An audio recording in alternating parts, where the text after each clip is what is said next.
Talk, shop, pop, movies.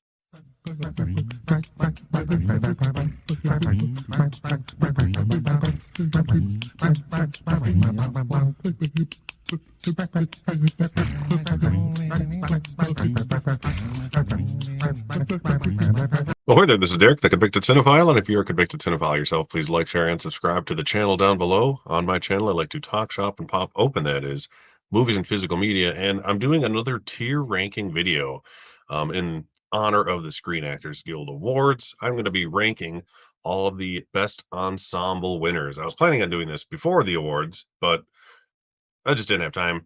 I've been sick and blah, blah, blah. But anyways, I might as well just do it right after because now I can include Oppenheimer, which won at the recent ceremony just on Saturday. So I'll just have one more to rank. Eons ago on my channel, I did a live stream. I had a tournament of all of the SAG Ensemble winners. So go search for that. Go back, look at my tournaments playlist. I did a handful of them over the year or so. I did the SAG Ensemble winners as kind of my practice one.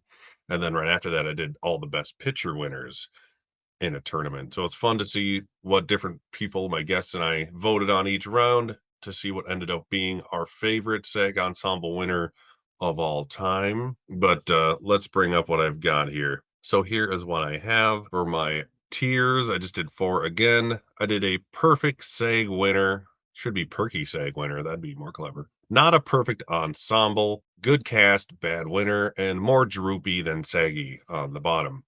I don't know if I'll have one on the bottom, to be honest. I've seen all of these movies at least once, and they're all pretty good. So, like, none of them are like god awful winners. I could honestly probably just get rid of that bottom tier, but it's just funny to read more droopy than saggy. The perfect seg winner to me is something that absolutely deserves to win on top of the cast working as a unit together. Sometimes there's a case of great casts winning as opposed to great ensembles winning. So if it's a great cast, but it's not what I would consider a perfect ensemble, I would put it in the second tier. And then the third tier is basically just for my least favorites, where it's like, I like it, but something else probably deserved to win that year. And more droopy than saggy. Like I said, I might not even use that tier, but it's there just in case. I'll try to do these in order. They're not in order on the bottom, of course. They're in quasi-alphabetical order as opposed to the years they came out. So I need to try to remember. And the Screen Actors Guild Awards have only been around for 30 years. And the first year of them, I believe they didn't even have the Ensemble Award. I was really confused and I double checked all these movies like 3 times because I kept thinking I was missing one because I only had 29 images for 30 years, but that's because they didn't have the Ensemble Award the first year, and I always forget that. Luckily, they changed that. So the first winner of the Ensemble Award was 1995's Apollo 13, which should have won Best Picture that year, but that's a different video. Definitely ain't droopy. I love Apollo 13. That's easily my favorite movie of that year as far as like the Oscar contenders go. There is a perfect example of a cast that does work as a unit. You have the 3 astronauts on screen in tiny little rooms the entire time. And then you have on home base, you got Gary Sinise and Ed Harris, who are fantastic. So they might not all be in the room together, but they're always constantly communicating with each other, working together. In my opinion, this was a perfect SAG winner. I'm a little biased with some of these movies just because I love the movies so much. But this is a great example of all the actors working together at once, whether they're, in the same room together or not, they are still working together. So it's kind of funny workaround in that scenario where this still fits in perfect SAG winner. Had there been like 2 different storylines going on completely and none of them were communicating with each other, then I probably wouldn't put it in the top tier. But since they are actually working together as a team throughout the whole movie, it is a perfect SAG winner to me. One of the most inspiring wins, I would say, was 1996's The Birdcage. Nice to see a comedy win. There's actually a good handful of comedies that win SAG Ensemble because good, funny people working together is great. And The Birdcage is another great example of basically anything that's like family driven is usually a great SAG winner, where it's a very small group of people working together all the time. And this fits in that as well. You got Gene Hackman, Diane Keaton, not Diane Keaton, what the hell is her name? Diane Wiest. There we go. Too many Dianes back then. Nathan Lane and Robin Williams, of course, and then Hank Azaria is also in there. He's great. But this is a fantastic winner as well, and it is a perfect ensemble. I would probably, yeah, I'll put that in here. It's the one I've watched the least. Like I haven't seen The Birdcage in its entirety, probably in 15, 20 years, honestly. It's not my favorite movie, but it is like the perfect group of actors working together and they contrast each other so well. The next one I would say is also up there. 1997 had some damn good casts. Like this is the year of Titanic, for example. And you had another great one with LA Confidential, which that one I would also probably put damn near a perfect SAG winner had that been the winner. But that is one where there is multiple storylines going on at once, and all the actors don't necessarily work together like an Apollo 13 or Birdcage's example. But in the Full Monty, which is the one that did win, so yeah, again another comedy, which I didn't see until the first time last year. I watched it in preparation for that stream I mentioned earlier. It was the only one I hadn't seen, I think. It's like these 5 guys, and they're on screen together the entire time, pretty much, give or take a handful of minutes of the movie. I too would put this one in a perfect SAG winner. It's an inspired choice, like The Birdcage. They didn't go for the obvious, like, Oscar Beatty type movie, although Full Monty was nominated for Best Picture.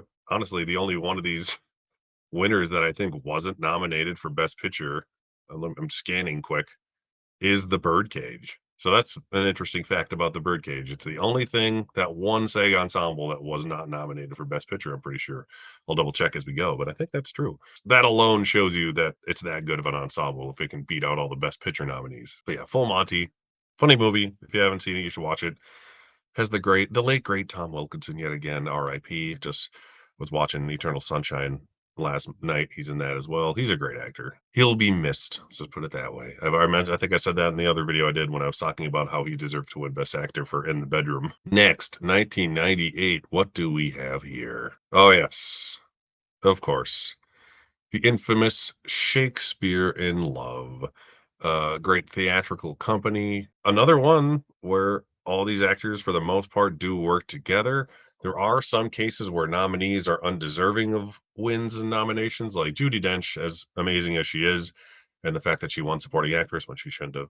Um, she's barely in this movie, yet she's obviously part of this winning ensemble.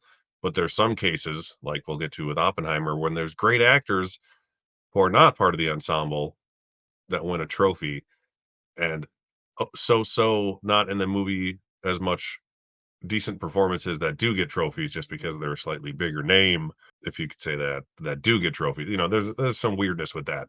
So that's another thing that could be a hiccup in something being a perfect SAG winner, whether it's a actor who deserves to be part of the winning ensemble that isn't, or vice versa. But Shakespeare in Love is damn good. So like at the Oscars, Shakespeare in Love here had to beat out Saving Private Ryan for Best Ensemble. This is a great ensemble. Shakespeare in Love is very good. It's a better movie than people give it credit for. People always like to crap on it just because it beat Saving Private Ryan, but it's a really good movie. And if you haven't seen it, you should give it a watch. It's funny. It deserved to win at least a handful of its Oscars that it won, including for its screenplay and like its art direction, costumes, things like that. As I mentioned already several times, working as a unit on screen together the entire time is a factor in being a perfect SAG winner to me. Saving Private Ryan with the little army platoon fits that to a T. Like they are literally a unit, like working together.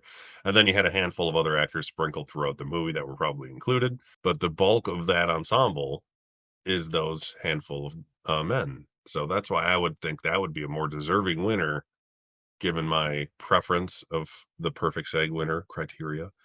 So I would put this in not a perfect ensemble because it's more of a great cast that are all really good, but they don't work together as much as I would prefer.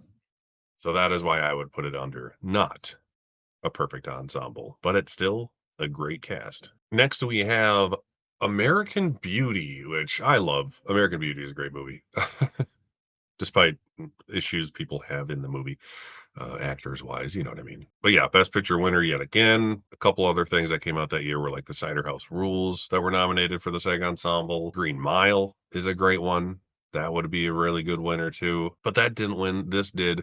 And like I said, things that involve a family unit that constantly work together are really, really good winners. And I think this is another perfect example of that. There are some subplots with actors working together with others more often, but you do have like the core 6 or so actors, 5 or 6, that are on screen mostly together at the same time. You got the main 3 of the family with Kevin Spacey, Annette Bening, and the daughter.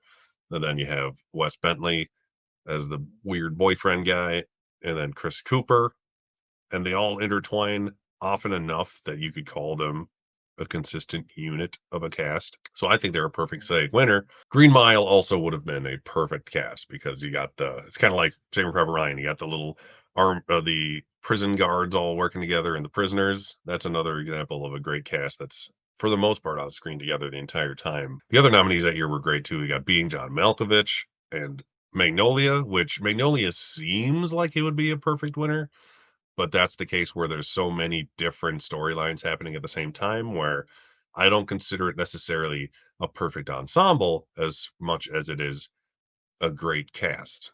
It's a perfect cast, but it's not necessarily a perfect ensemble cast. Boogie Nights would be a better example of a perfect ensemble cast compared to Magnolia, if you want to compare it to something that's sort of similar. The next year, the winner was Traffic. The other nominees were Almost Famous, Billy Elliot, Chocolat, and Gladiator. So we had Traffic as the winner. This is one that kind of falls under the what I was just saying about Shakespeare in Love, where it's too many multiple storylines, but it's a great cast. I would put it alongside Shakespeare in Love. I think a better winner that year would have, even though I don't think it would have won, would have been Almost Famous because you got the band and then like the group of girls all working together. And the only outsider that doesn't like consistently play along with them is Frances McDormand as the mother, who's amazing. So that's really the only odd one out on that one. But not every single actor in every single movie is going to be, part of the tightly knit ensemble. But it does fall under that whole family unit thing. So it kind of works in both ways. But Traffic is great, great cast. It's just the ones with intertwining storylines or not so much intertwining storylines also are ones where I fall under it's a great cast, but not so much a great ensemble. And that's where Traffic falls with me. 2001, the winner was Gosford Park, which is an enormous cast, even bigger than the Fellowship of the Rings cast that was nominated alongside it. Beautiful Mind was a nominee, Moulin Rouge, and In the Bedroom. Those are all really great ensembles. Like those are legit great ensembles. You got the Fellowship of the Ring that constantly have at least good chunks of groups of actors working together throughout. Gosford Park is a pretty big unit of actors working together more or less all at once, although it's probably my least favorite of all of these movies, to be completely honest. I just am not a huge Robert Altman movie fan for the most part. So it's at least not in the bottom. Let's put it that way. Fellowship of the Ring would be a great winner. I would personally have picked In the Bedroom because nothing beats a strong family unit ensemble of actors, especially when it's a tight, small cast. Smaller cast winners are underrated. Like they only happen few and far between. Usually they're like the biggest cast is the best, and that's somehow how they vote, which seems like that's kind of the way they went with Gosford Park, honestly, because that was like one of the best group of nominees overall. Like they all kind of fit in what a good ensemble would be. But I honestly think Gosford Park is my least favorite of all of these nominees. So I would put it in good cast, bad winner. All the actors are good, but I would have preferred any of the other ones over it. Even Moulin Rouge, which I'm not a huge fan of, but In the Bedroom, I would say is the perfect winner that year. But Gosford Park, good cast. You can't complain about it. I just don't think it was the best winner. And I have a little bias of just not really liking the movie that much, to be honest. Next, we have Chicago, the Best Picture winner. Then we also have Two Towers against it. The Hours, Big Fat Greek Wedding, which is a fun inclusion there, and Adaptation, which is amazing. I love Adaptation. Smaller ensemble. Chicago is as perfect as a winner as you can get. The Hours is a great cast, but it's like borderline anthology where it's 3 different women scenarios and different time periods, so they never interact with each other, the 3 lead actresses in that movie, and that's kind of what works against it. But Chicago, I mean, I love Chicago. It's probably my favorite musical ever. That is the perfect SAG winner to me. You got the whole lawyers, prison guards, and prisoners thing. It's like Green Mile if it was a musical. Like that's since I had that comparison earlier. 2003, It happened finally. Return of the King won. It's a perfect example of a massive cast that does, for the most part, actually work together throughout this trilogy. Like, a majority of these actors work with a majority of these actors throughout. It's not like a multiple storyline thing going on where they never see each other, ever. You have In America, Seabiscuit, Mystic River, which I love. That would be a good winner too. And The Station Agent, which is a cool inclusion. I actually haven't seen that one. That's like the thing that made Peter Dinklage like known. That was like his breakout role. There's no way I'm not putting Return of the King under perfect winner. So I'm just going to say that, and we'll just move on to the next one because damn, I love Return of the King. Like I said, a lot of these are going to be perfect ensemble. The next one is weird because there's 6 nominees. I didn't know that until I'm rereading them just to double check. And 5 of the 6 were Best Picture nominees. Fitting. We have Sideways, which was the winner, Hotel Rwanda, which is the one that wasn't nominated for Best Picture, Ray, Finding Neverland, Million Dollar Baby, and The Aviator. Million Dollar Baby would be a close one because it was only Clint Eastwood, Morgan Freeman, and Hilary Swank that were nominated, and they are in the entire movie together. That I would say if it was it's funny, like, if that's almost too small of an ensemble, but it's technically still an ensemble. So it's like, it doesn't need to be 30 actors, but it needs to be a good amount, but they are a perfect ensemble as well. Finding Neverland's a pretty good one. Ray is pretty good, but it goes over so many time periods that some people don't work with other people. Same goes for Aviator. Hotel Rwanda is a good smaller one. Sideways, to me, and I'm biased because I love Sideways, is a perfect ensemble. It's 4 actors. All 4 of them are on screen together for at least half the movie, and the other half of the movie, it's at least 2 or 3 of the actors together. Sandra Oh is in it probably the least of the 4, but she's still in a good chunk of the movie, and they all have good relationships with each other, and when they're all together, it's just magic. Sideways is great. I need to watch it again. Yeah, Paul Giamatti. Oh, God. So snubbed for that one. Still rooting for you for the Oscars, Paul, this year, but we'll see how that goes. Doesn't seem to be going in his favor. But Sideways, perfect ensemble to me. That's the perfect example of a really small ensemble. And Million Dollar Baby would be a great one too, but Sideways, I think, it's just something about it has that like spark of magic that Million Dollar Baby is more just like these 3 actors are great. Next, we have 2005 film's Crash, which was the winner, which is another case of possibly the biggest cast. Oh, although Good Night, Good Luck seems I'm looking at the lists too because I have the nominated lists here in front of me. Good Night, Good Luck actually has a bigger list of actors, which is impressive. That's actually a really good example of a great ensemble because it's all pretty much a lot of it takes place kind of in real time. So all those actors for the most part do work together. You have Capote, Brokeback Mountain, and Hustle and Flow, which I forgot was nominated, but that was cool. Crash ended up winning because every actor who's not in Good Night and Good Luck is in Crash, and they all voted for it. It's not a bad winner, that's for sure, but it's not a perfect ensemble because of the same kind of thing with Traffic. It's a lot of different storylines happening that not all of the actors work together as consistently as I would need it to be a perfect ensemble.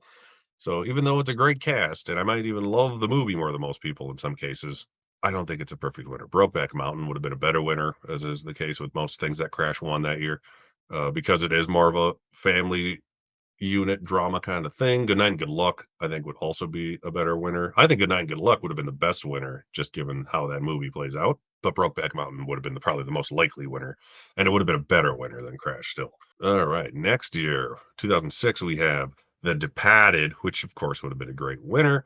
Bobby, which got nominated because it has every actor in Hollywood working in it, even though it's a very mediocre movie and every actor's only in it for 4 seconds. Dreamgirls, that's a solid one too. And Babel, which is one where all the actors are good, but they're all separate stories that only intertwine a little bit here and there. But the perfect winner that year was Little Miss Sunshine because the family unit ones are just the strongest. Like when you get a family of actors that work perfectly together like that, and that is the ensemble, that's perfect. That's perfection right there. Little Miss Sunshine, perfect ensemble winner, just like Sideways, except for a little bit bigger. Departed would probably be my second favorite as far as ensembles go, but in that one, certain actors don't work with each other as often, if at all. Like you never see Alec Baldwin in the same room as Jack Nicholson in that entire movie, I don't think, stuff like that. All right, the next year we have my favorite movie of all time, potentially No Country for Old Men, which was the winner, 310 to Yuma, American Gangster, Hairspray, and Into the Wild. Kind of surprised Into the Wild got nominated. Like, I don't remember much of that movie outside of it just being Emil Hirsch walking around. Hairspray is pretty good. That's like a fun nomination for an okay movie. American Gangster, I really need to rewatch because I remember not being the biggest fan of it when it was in theaters, but it's not bad. Good cast. Idris Elba's in it, apparently. I forgot he was even in it.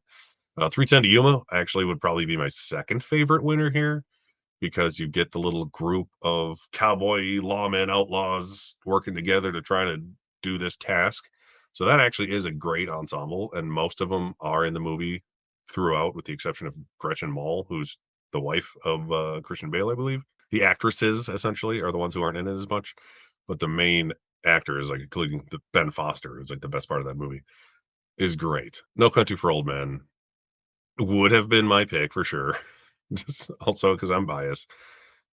Is it a perfect ensemble?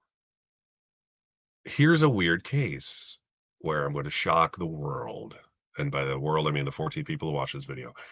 This isn't a perfect ensemble because the actors don't talk to each other ever throughout the entire movie. And that's one of the things that makes it brilliant as a movie. But as an ensemble cast, they don't work together. Tommy Lee Jones, Javier Bardem, and Josh Brolin don't have a scene together ever in the entire movie. They only talk to the other actors in between each other, like Woody Harrelson and Kelly McDonald. Is that her name? I forgot now. Scottish wife, the adorable one. So it's a perfect cast, but it's not a perfect ensemble by my standards of the top row. So I will put it in not a perfect ensemble because some of the actors don't technically have scenes together in the movie. It hurts me to even do that, just so you know. But I'm being honest. If I'm going to pick the thing that is the best ensemble as far as actors who work together, I might have gone. I mean, the cast itself deserves the win for No Country for Old Men. But as far as an ensemble working together goes, I think 310 to Yuma would be kind of the most interesting example. But that was never going to win. So, yay, No Country. The next year, Slumdog Millionaire was the winner. Doubt was nominated. Frost Nixon, Milk, and The Curious Case of Benjamin Button. Those are all great picks. Doubt has a very small cast. It's only 5 actors. Viola Davis is only in one really good scene, but she was one of the nominees. The other ones are in it throughout. Milk has a great cast that are all in it pretty consistently. Benjamin Button travels through so much time that certain people are only in certain bits and pieces. Frost Nixon, very good example of a great ensemble that more often than not are together at all times. And Slumdog Millionaire, which is a great movie. I love the movie. Might be my favorite out of all these. But like No Country, it's a great cast, but a lot of the actors don't see each other because of the age gap of the lead character jumping between 3 different actors, if I remember correctly. So only a third of the actors work with each other at any given time. It's wonderful casting. Like if it was a casting award, like the Oscars are going to have in a couple of years, this would be perfect because you find all these child actors to fit this character as they age. That's good casting. This is why casting and ensemble are different. And I hope the people who vote in the Academy know that when they're picking the winners. So I would put not a perfect ensemble, but it is a perfect cast. So it's 2 different things. 2009, we have the winner, brilliant winner, Inglorious Bastards 9, which no one remembers exists, with Daniel Day-Lewis. The Hurt Locker, that's a very good nominee. And Education and Precious.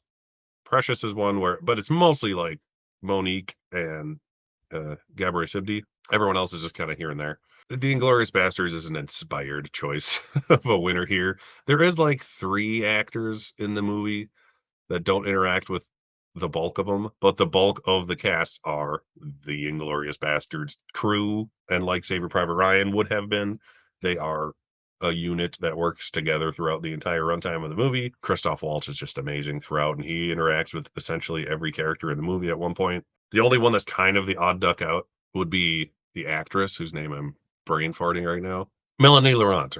That's the Jewish girl who runs away in the opening scene and gets her revenge. She's the only one who kind of has like her own little storyline in that movie that doesn't directly interact outside of coincidence with the actual bastard crew. But like 9 out of 10 actors in that movie are essentially on screen at all times. So I'll give it a pass, and I think it's the perfect kind of winner. The next year, we had another really this is a good chunk of movies here too. The King's Speech, with which won Black Swan, The Fighter, Kids Are All Right, and Social Network, all Best Picture nominees. Social Network, far and away my favorite movie out of these. My next favorite is probably The Fighter. I actually really like The Fighter, and that's a good example of a good family unit drama. Social Network is an almost perfect ensemble. It's a perfect cast, but not quite a perfect ensemble because some of the actors don't share scenes with others. Like Justin Timberlake is like never really on screen with Army Hammer, from what I can recall, stuff like that. But they're all really good together.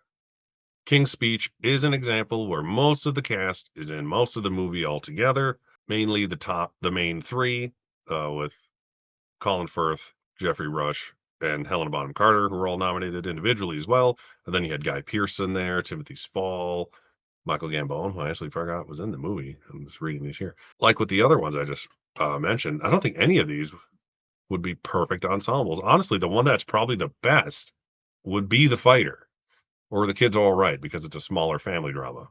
But The Fighter is the best with the bigger cast that all work together great. I would say this fits here because half of the cast is brilliant at all times and working together, and the other half is just kind of sprinkled throughout. So that's why he's like, it depends on who you nominate. Like with Sideways, you nominate those four actors and it's perfect.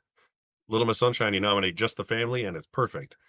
But if you try to get too many big name actors who are only in the movie for 5 minutes, it deteriorates the perfection that is that ensemble of actors. Because if they're not working together, I don't consider it an ensemble. I consider it great casting. The next year, The Help was the winner there, and then Bridesmaids, which is a funny not a funny. I mean, it's funny, but it's fun to see a movie like that nominated. That's what I mean. That's a pretty good nomination because the little clan of bridesmaids are in the movie throughout together.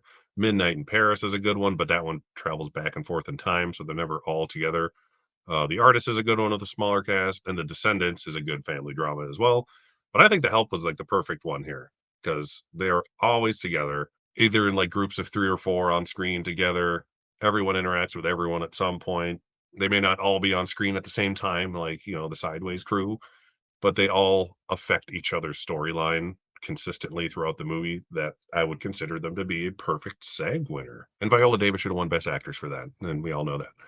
The next year, we had Argo, which was the winner, Les Miserables, Lincoln, Silver Linings Playbook, and The Best Exotic Marigold Hotel. There's a nomination I forgot it happened, but it has Tom Wilkinson in it, so I can't be angry. Lincoln is a good one. That one actually has more actors in it that weren't nominated that should have been probably. Silver Linings Playbook is almost perfect, if not perfect, I would say, because it's the family drama style thing. Argo is the perfect example. Argo is great. Let people like to shit on Argo. I love Argo. I think it's perfect.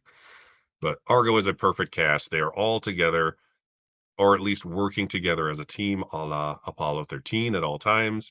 You got Ben Affleck working with John Goodman and Alan Arkin, trying to communicate with the other clan of people, and they're trying to get them out. They are all working together as a team, despite maybe not always being on screen at the same time, just like Apollo 13. So I consider Argo to be a perfect ensemble winner because it has two different types of ensembleage. That's a word. Look it up. Okay, the next year we had American Hustle, which was the winner, 12 Years a Slave, August Osage County, Dallas Buyers Club, and The Butler, which is kind of like Bobby, where it just has every actor in it that have 5 minute roles that are very forgettable. I like American Hustle a lot. A good chunk of these actors are working together at the same time, mainly the main four with Amy Adams, Christian Bale, Bradley Cooper, and why am I forgetting her name? Jennifer Lawrence. If the ensemble was just those four and then maybe Jeremy Renner, that would have been a perfect ensemble to me. But there's too many actors involved that aren't in the movie at the same time as everybody else that I think it bumps it down a peg. So I would put American Hustle in not a perfect ensemble in the same way that King's Speech is or even No Country is. If they would have just limited it to the five people on the poster, that would have been a perfect ensemble. Yeah, they're all the other ones are good nominees. Like 12 Years a Slave, it goes over so much time periods that it would have the same thing. I don't think there's a perfect one here. Sometimes the more actors isn't the better. oddly enough. Some cases, more actors would be better. Weird how it works out sometimes. The next year, this one is a guaranteed perfect win. Birdman. Nothing is more ensemble than Birdman for the most part. Boyhood would also have been a perfect ensemble winner, so because it was just the main four actors, I would have understood that one for sure. Grand Budapest Hotel, great cast, not a perfect ensemble. Same goes for Imitation Game. Imitation Game probably would have been even better ensemble wise than Grand Budapest. And Theory of Everything, which I really like. A lot of people don't like that movie a lot. I think it was really good. It's kind of on par with Imitation Game. Boyhood, I'm not a huge fan of the movie. It's good. I like it, but I haven't rewatched it. Let's put it that way. Would have also been kind of a perfect ensemble winner, but so is Birdman. So I'm going to put Birdman on top. That is a perfect SAG winner. You get a huge group of actors that are consistently working together throughout the movie, sometimes on screen together, sometimes not, but they're always there in the theater setting. The following year, we get Michael Keaton again, with Spotlight being the winner there. Beasts of No Nation, which only had 3 nominees, but that is cool, Idris Elba being one of them. Straight Outta Compton, which is an inspired nomination. Uh, I would say, and Paul Giamatti's in that movie, which I always forget because I haven't seen it in a long time. So that's a good one, and it's a good one for representation too, because it's a mostly African American cast plus Paul Giamatti, and you shove him in anything, he'll make it better. The Big Short, which is a perfect cast but not a perfect ensemble because some of them don't interact with each other with the multiple storylines going on, but everyone plays their parts perfectly. And Trumbo is kind of the same thing. Spotlight is perfect. Straight Outta Compton probably would have also been a perfect SAG winner if that would have won. But Spotlight, kind of like Birdman, it's just that mostly that group of reporters working together. Some of them are in the movie less than others, but they all have a big impact on the story, whether or not they're all on screen together at all times. So, like the Apollo 13 concept, they're all working as a team together to complete the goal of the movie. And Spotlight is damn good. If you haven't seen Spotlight, do yourself a favor and watch it. That's one of the weirdest movies that I always want to go back and rewatch.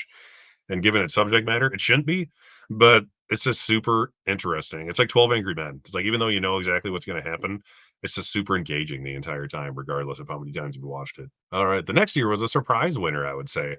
Hidden Figures, which is a good it's a good pick. Forgot Glenn Powell was in that. He plays John Glenn or whatever. Captain Fantastic was a fun nomination. That was a family dynamic movie with Viggo Mortensen. Fences is a good one. Manchester by the Sea, and Moonlight. See, Moonlight is kind of like Slumdog, where it's a perfect cast but not a perfect ensemble, given the fact that the main character is played by 3 different actors. But Hidden Figures is a better winner because of that reason.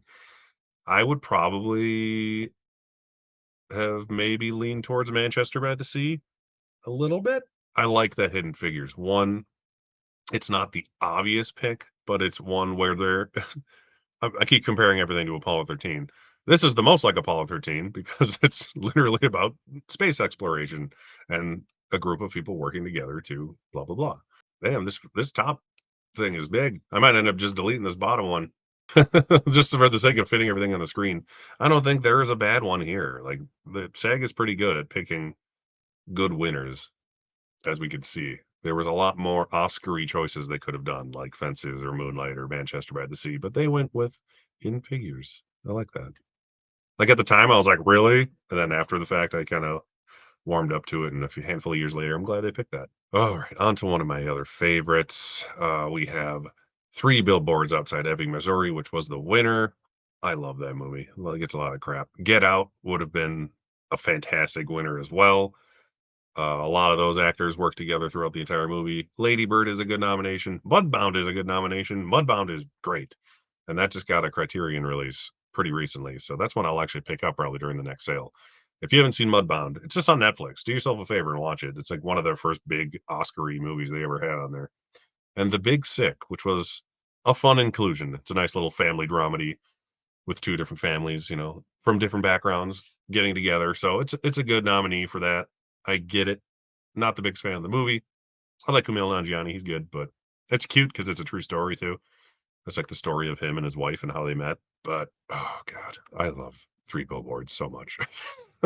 That is a perfect winner to me. Most of the actors are in the movie together throughout. enough to the point where I would give it that. It's on the cusp of being perfect cast, not perfect ensemble, but I would do that. Get Out also would have been a great winner. The next year we have Black Panther, which was our winner. A Star is Born, Black Klansman, Bohemian Rhapsody, and Crazy Rich Asians. That's a cute nomination. I finally just watched that for the first time for our Collectors Club stream. I'm wearing my Collectors Club shirt. I didn't even realize it. Hashtag merch available.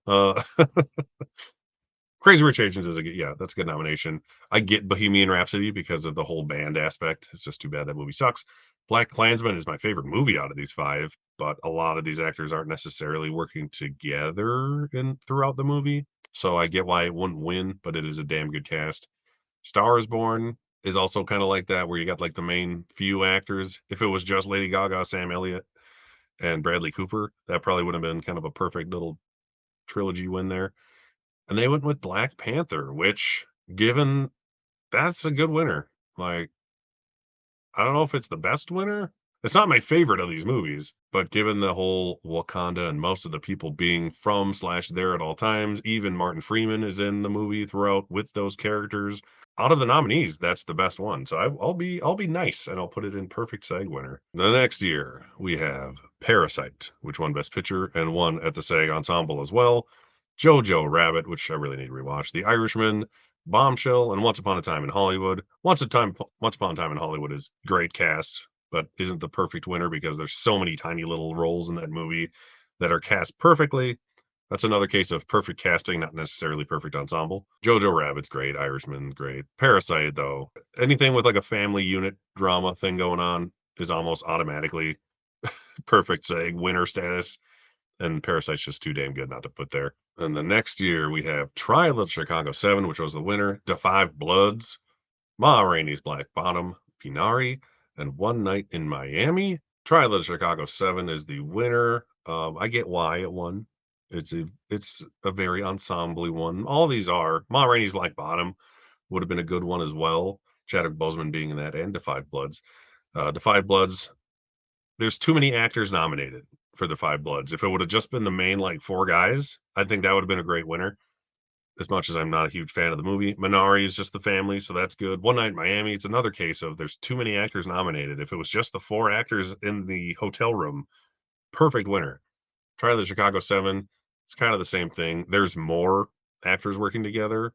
Had it just been the Chicago 7 nominated and no one else, it would have been a perfect winner. But there's just a few too many actors in there that aren't as impactful on the plot from what I recall. I'm gonna put that in not a perfect ensemble. Ma Rainey's Black Bottom probably would have been the best winner. And One Night in Miami could have been the best winner had it only been those four main actors. That's where too many actors will hurt your worthiness. Coda won. Say what you want about Coda winning Best Picture at the Oscars. That's a good SAG winner. Belfast, it's another little family dramedy. Don't Look Up, that's more of a big cast nomination. House of Gucci, kind of same thing there. King Richard would have been a damn good winner too, despite Will Smith being a shit, because it's another good family drama, and finding the kids to play those parts is really good. But um, out of the option, I will give Coda perfect SAG winner. It didn't deserve to win anything else that year, in my opinion, outside of maybe like Tro Katsur for supporting actor. No beef with that. But Coda winning SAG is like the thing it should have won. So I'm fine putting Coda in perfect SAG winner. All but one of the actors in the movie are essentially on screen together at the same exact time at all times. The one not being is the teacher, but he's the only actor who's not with the family throughout. But even he is with the family sporadically through the movie, so it's fitting. Almost done. 2022. We have Everything Everywhere All at Once, Babylon, Banshees of Inisherin, The Fablemans, and Women Talking. Those are really good nominations as well. My favorite might be I love Banshees. Banshees of Inisherin is probably my favorite, mainly because it's only those four actors who were all nominated together. That is awesome. Women Talking is a good one because it's a lot of female actors and they do work together pretty much throughout the entire movie together. Fableman's good family drama. Babylon is more of a look at how big our cast is kind of a nomination. Everything Everywhere All at Once is a good one. Most of them, there's one thing in this cast that like kills it from being perfect, and this isn't a slight against the actress or this actor, but you've got Harry Shum Jr. and Jenny Slate as part of the ensemble. Jenny Slate's in like the opening scene, and that's it.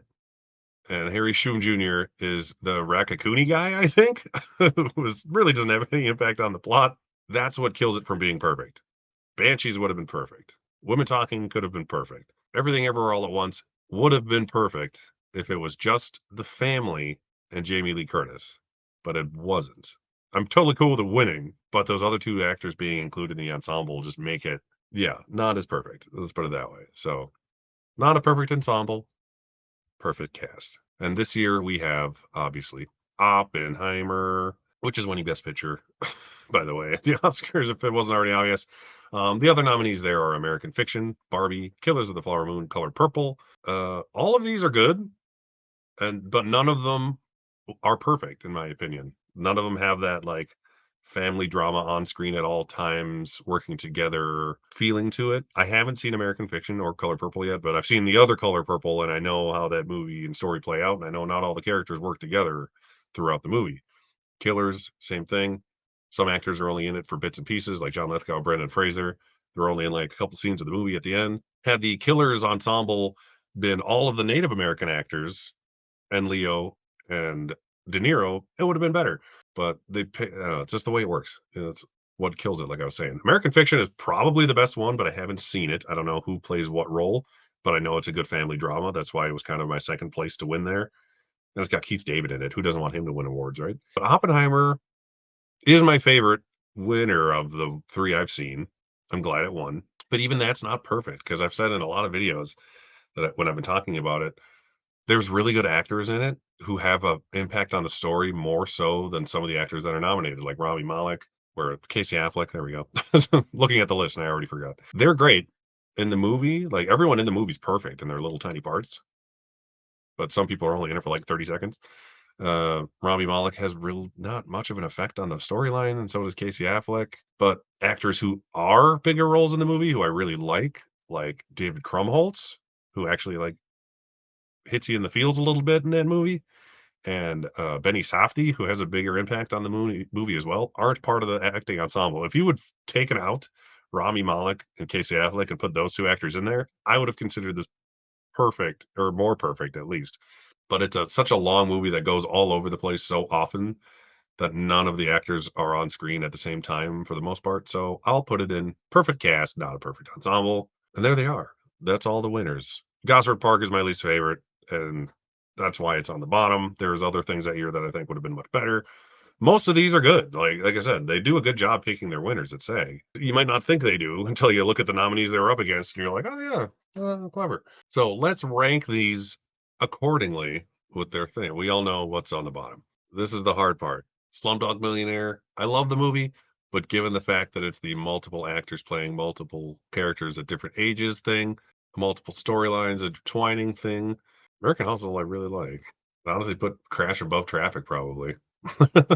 Just out of I can't not put No Country at the top here because everyone in that movie is flawless. Everything Everywhere is almost perfect. Has too many cast members, and these two kind of just have the same issue where there's just too many actors nominated. That's pretty much the problem with all of these, except for No Country, have too many actors nominated. No Country has the right actors nominated. They're just not working as like a cohesive group throughout as much. These are going to be really hard up here because they're all so good. The fact that Lord of the Rings has a lot of actors in it and they're working on separate storylines together, but they're always coming back to each other. Sideways is perfect. Full Monty, oddly enough, is pretty perfect. Apollo 13 is perfect. Little Miss Sunshine's perfect. Black Panther's probably my least favorite of these. Argo is really, really good, tightly knit cast. Parasite's up there. Hidden Figures is probably actually better than The Help, oddly enough. Yeah, this is the part where too many actors will hurt you. And then the ones that are on the top just have the right amount of actors nominated. Three Billboards and Inglourious Bastards are pretty equal. Yeah, I think that's pretty good. All right, I think I got this done. Let's make this full screen so it's easier for you kids to read out there. Sideways is the perfect example of a small cast being the perfect SAG Ensemble winner. I think it's the smallest cast out of all of these. Perfect, perfect. Apollo 13 is the perfect example of a team of actors that aren't necessarily working on screen together, but they are working as a group toward the same goal. So that's why I like that one being high. Little Miss Sunshine is comparable to Sideways, but I prefer the smaller cast of Sideways, but Little Miss Sunshine is damn good. Parasite, same kind of thing goes for Little Miss Sunshine. Full Monty, funny little ragtag group of dudes that all work together great. Birdcage, kind of similar to Full Monty. I like having so many comedies up here. It's cool that three of the five, or four of the six, I should say, top six are comedies. So if you do a comedy right, goes a long way. American Beauty is a great family dramedy as well. There's only one or two actors that are in the ensemble that aren't part of the immediate family, but they have major plot influence, like Chris Cooper's character. Chicago is a great larger ensemble. Argo, same thing. It's kind of like Apollo 13, like I said, where you have a couple actors working not with the main ensemble, but working for the main ensemble. Spotlight, same goes for that one. Same kind of argument as Argo goes. Birdman, great one, but not everyone's working together on stage at the same time, but everyone is in the same environment throughout the movie. Lord of the Rings, Return of the King. This is also kind of for all three of the movies where they are all together at one point or another throughout the story, and they all have an impact on the final story. They're not just like they're doing nothing. There's no filler characters really in this franchise. That's what makes it so good. Everyone has their own story and they all have an impact on the conclusion. Three Billboards Outside Ebbing, Missouri. Great movie, great cast. Not everyone affects each other's stories as much as like Lord of the Rings, but they are all great actors in great roles and they're all great together. Inglorious Bastards, Hidden Figures, great cast that all work together. The Help, same thing goes for that one. If that one would have been fewer actors, that probably would have helped as well. If it would have just been Viola, Octavia, Emma Stone, and maybe Bryce Dallas Howard, that could have been pretty perfect right there. Coda, great family drama with one too many actors in it to make it perfect. And Black Panther, just happy to be up here. Best option we had that year. Not a perfect ensemble, but a perfect cast. We have No Country for Old Men, one of my all-time favorite movies, but because the three lead actors don't actually act together in scenes, I couldn't put that on top, but it is a perfect movie. Everything Ever All at Once has too many actors nominated to make it perfect. American Hustle has way too many actors to make it perfect. Like I said, if it was just those top five on the poster, it would have probably been on the top tier. Oppenheimer, if you would have flip-flopped two of those actors, like I said, I probably would have put it on top, but all great actors nonetheless. King's Speech, if it had just been those main three actors, I probably would have put it on top, but there's once again too many actors that aren't sharing scenes with other actors. Shakespeare in Love, same thing there. Trial of the Chicago Seven. If it was just the Chicago Seven, I would probably have it higher. But once again, too many people. Crash and Traffic, too many non-interconnecting storylines. Slumdog Millionaire, the thing that kills that one is the multiple character or multiple actors playing multiple characters at different ages. But like I said, if it was a perfect casting award, pretty much all these would be winners. You know what I mean? But perfect casting is different than best ensemble. And my least favorite, but a good cast nonetheless, is Gosford Park. That's what I've got today. Don't know how long it'll be till I do another one of these, but if you like them, I'll keep going once in a while. I won't do one for every single Oscar category because that's just too damn many. I will do my final Oscars predictions very shortly. That'll probably be my next video. Check out my reactions to the SAG winners. Once again, my name is Derek, the Convicted Cinephile. Please like, share, and subscribe to the channel. Thanks for watching, and I'll see you next time. Talk, shop, pop, movies.